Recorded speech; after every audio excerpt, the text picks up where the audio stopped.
to Portugal, the talk show. The name probably needs a little explanation for you.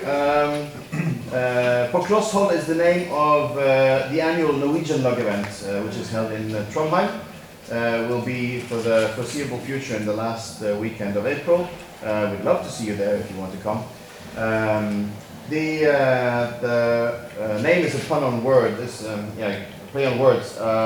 Portugal means up close, but kloss is also the Norwegian word for brick. So that's why we call it that. At the event this year, we thought we'd try something new. So me being a journalist working in television, we thought maybe it would be a cool idea to try out something like a talk show concept, because at any event there is bound to be interesting people that you could try to pull some interesting facts out of about their Lego life and what they've been doing before they came here. You might not hear those facts because you might not talk to them, or you might not talk to them about those things. So the aim of the talk show is that if they had done a presentation about themselves, you probably would have heard some of the same stories, but this will be a lot less formal. So hopefully you'll feel like you're just listening into a conversation between two people who are interested in Lego. So, without further ado, welcome to the Portugal Talk Show, and welcome to my first guest, Kim Thomsen. Oh.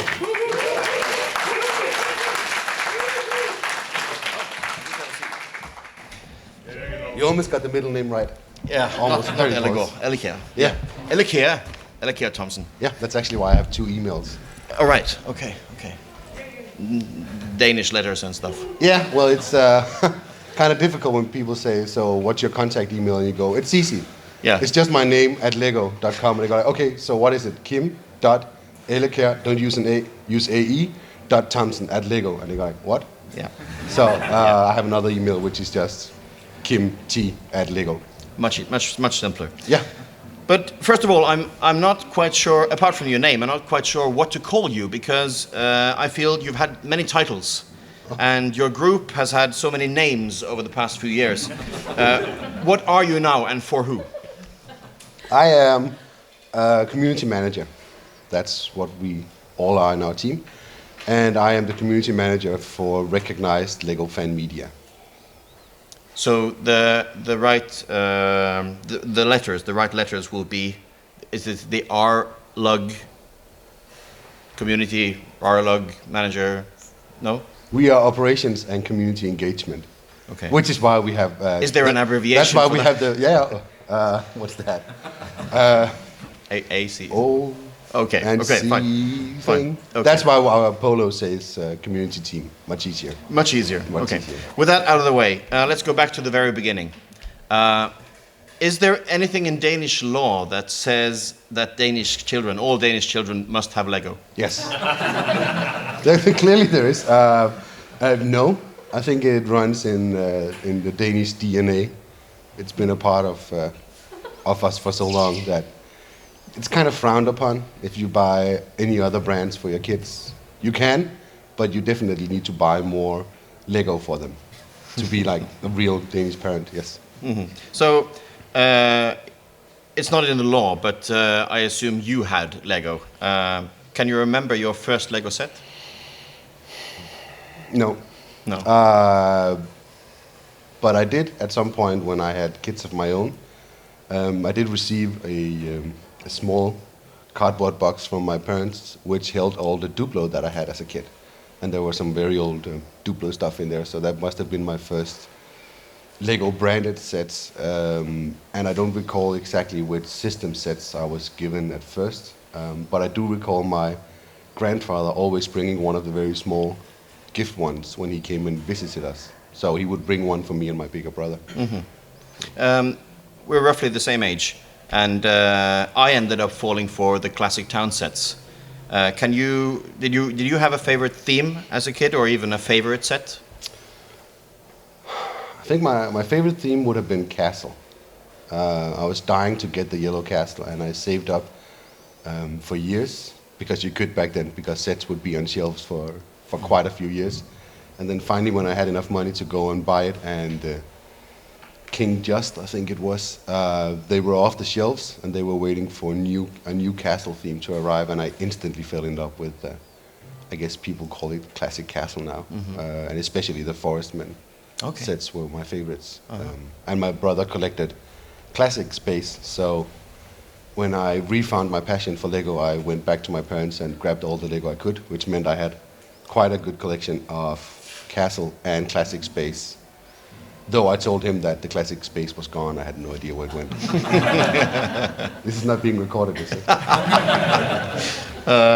But this is okay. We're coming back to the space thing because I know you had a dark age like most builders. In your case, that dark age ended in 1999. Can you tell us why?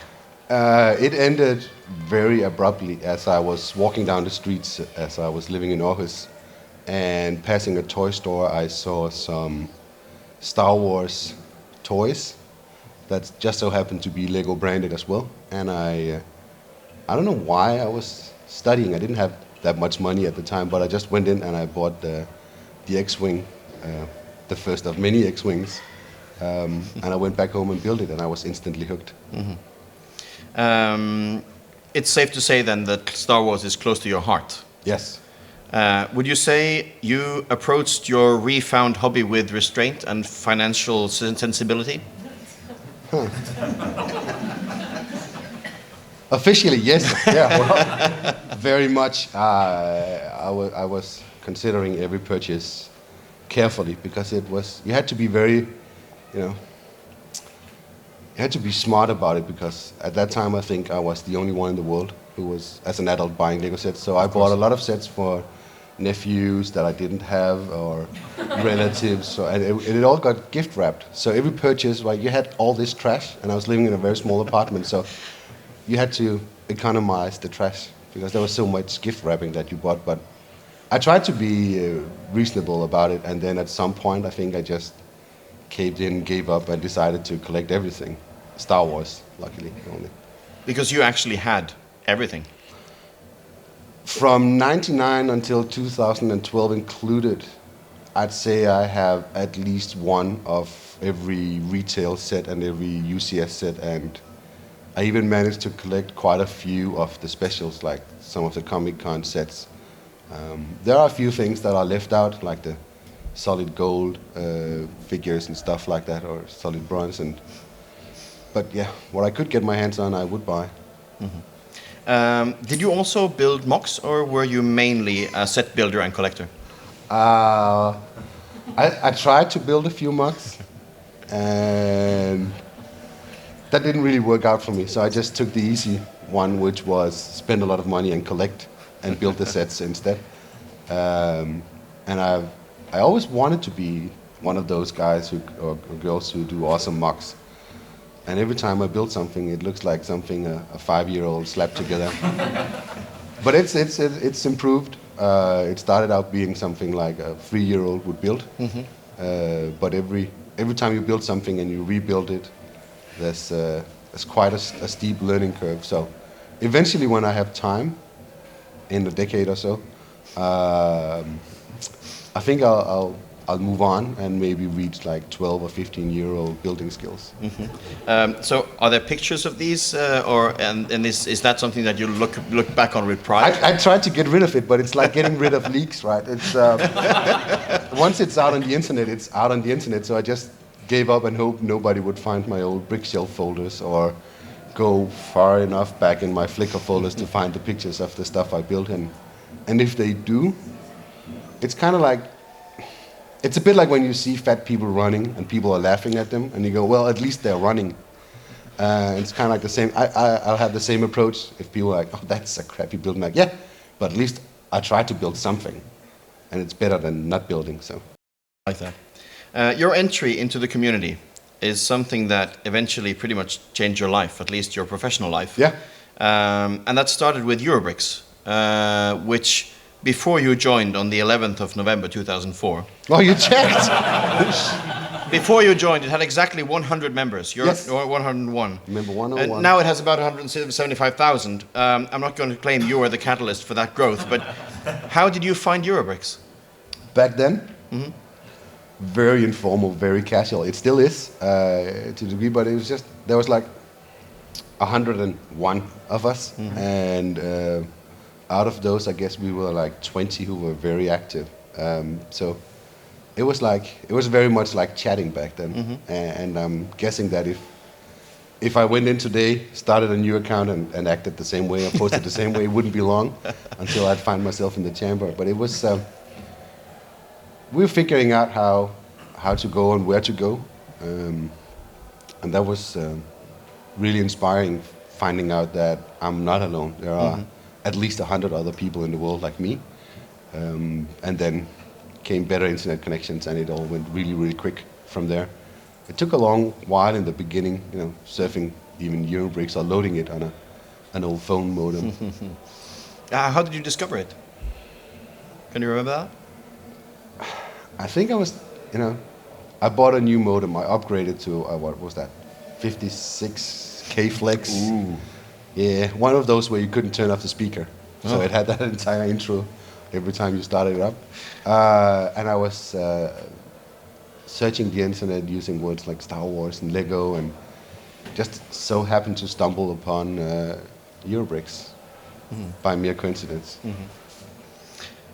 Your last post ever on Eurobricks, 5 years ago on March 18th, 2012, said, "Thanks for all your kind words. I'll still be around from time to time. EB will always be close at heart to me." Something happened in your life that made you leave. Can you tell us a bit about that? Yeah. I was looking for a new job as a teacher, but there were no jobs. And then in kind of like frustration, I was like, I've tried everything. I'll try the Lego group. It's probably not going to happen because I built like at that time, 3-year-old. And I probably don't have any skills they can use. Why would they have any need for a teacher? And I went to the job pages and started looking, and then I think it was the same day or maybe the day before, the job description had been put up for a community coordinator for Western Europe. And I haven't had any luck with any of the applications I sent out anywhere else. This definitely sounds like the dream job, or the job I would like to do or could do at the Lego Group, so I'll try to apply for it. And it just kicked off from there. Yes. You've been working for Lego for 5 years. Yeah. I somehow get the feeling that you don't have any regrets about joining. Is that a correct assumption? Yes, it is. No, I don't have any regrets. I wake up every day and I go to work happy. I still miss the classroom from when I was a teacher, but then there are so many other giving things in working at the Lego Group and working with the AFL community that makes it worth it. So, no regrets. No. You do a lot of interaction with fans. Yeah. So you travel a lot. Do you have any idea how many events or conventions you've been to since joining Lego, or at least how many countries you visited?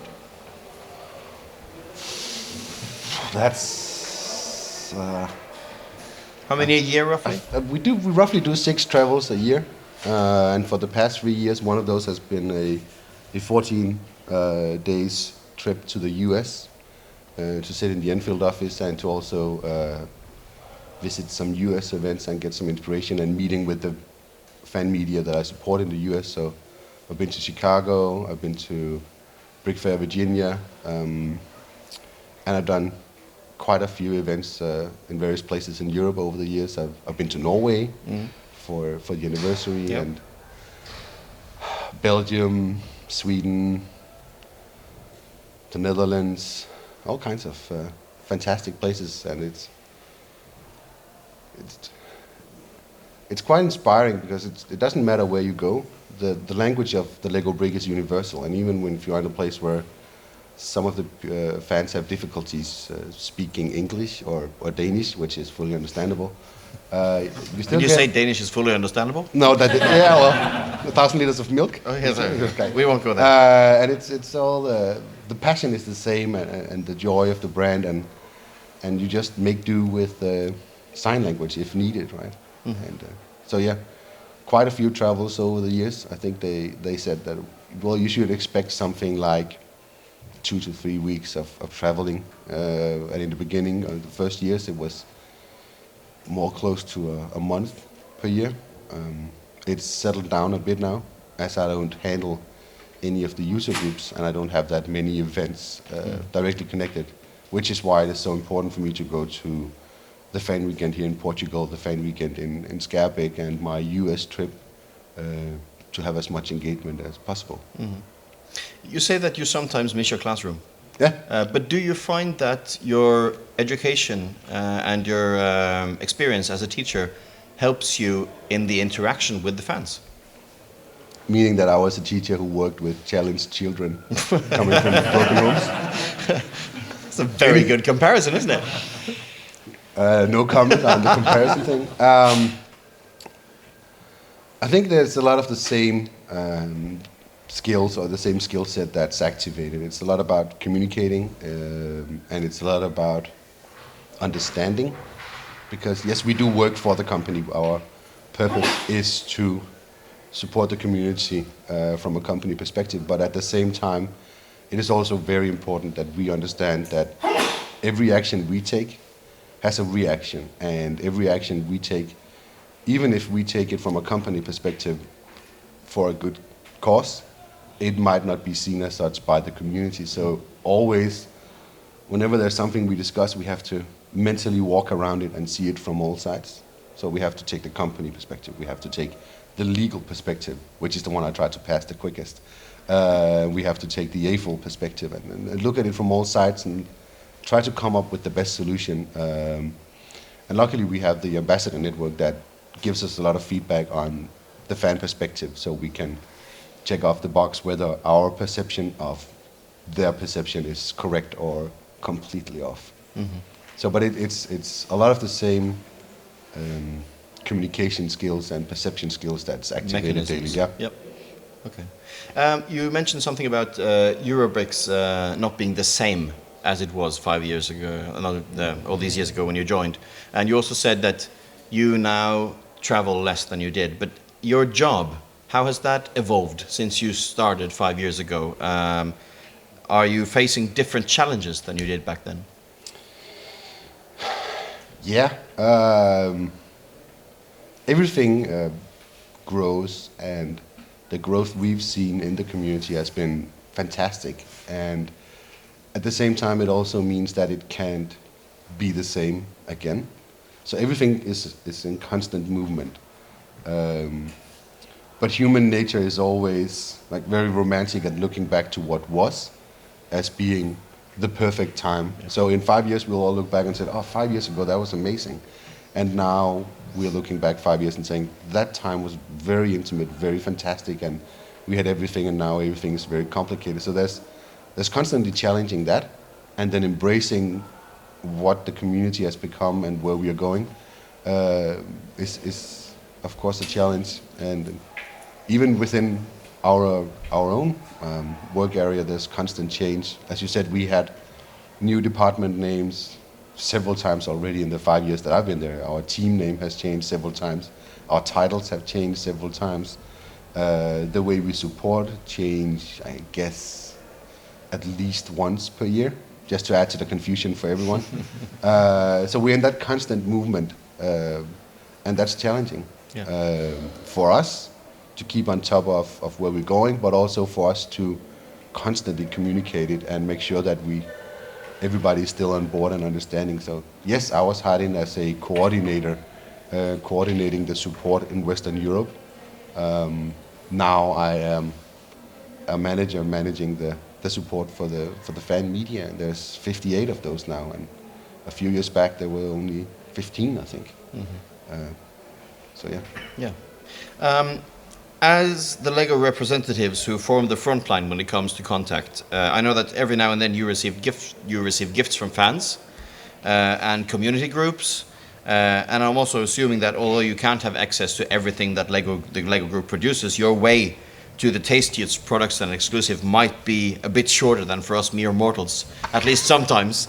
So are there any possessions, any mocks or figures or special sets in your personal collection that means something special to you? Well, we have a cabinet at work where we put all the mocks and models and gifts we get, so that we can show off and brag to everyone who walks through the office, like, the fans gave that to us, but also primarily to inspire and show what the community can do. In regards to very special items that means a lot to me, I think I have these 3 small cardboard boxes, like the poster tubes that's been cut off and they're no longer than this. And it's 3 different event kits from 3 of the Eurobricks events that I went to. And they hold a very special place, because those were right at the transition time when I was moving from being a full-time AFO to being a full-time employee. So for me, that's the special point in your life. Yeah. But in general, I say that whenever someone or a group of fans takes the time to write me a Christmas card or give me a little gift or something, it really means a lot, because being shown that gratitude and the fact that someone has taken the time to give this to me as a thank you for what I've helped them do or assisted them in doing is really bringing a lot of meaning to the things we do. Have you ever looked at what your designer colleagues are doing and thought, I'd like to have a go at that? And I know the diplomatic answer is, no, they are way better than I could be. And you've already answered some questions about your building skills, but be honest. Yeah, every day. I walk by the big shoebox that they sit in and just see them picking up bricks and playing and building, and feeling that must be a very stressless life. Just like, but they have a full building. There's like hundreds of them in there, just building and playing around and doing crazy stuff. When I go to my office desk and I go like, and I start up the computer and start doing emails. But then I get to travel a lot. Yep. So when I walk past that building again on my way to the airport, I'm like,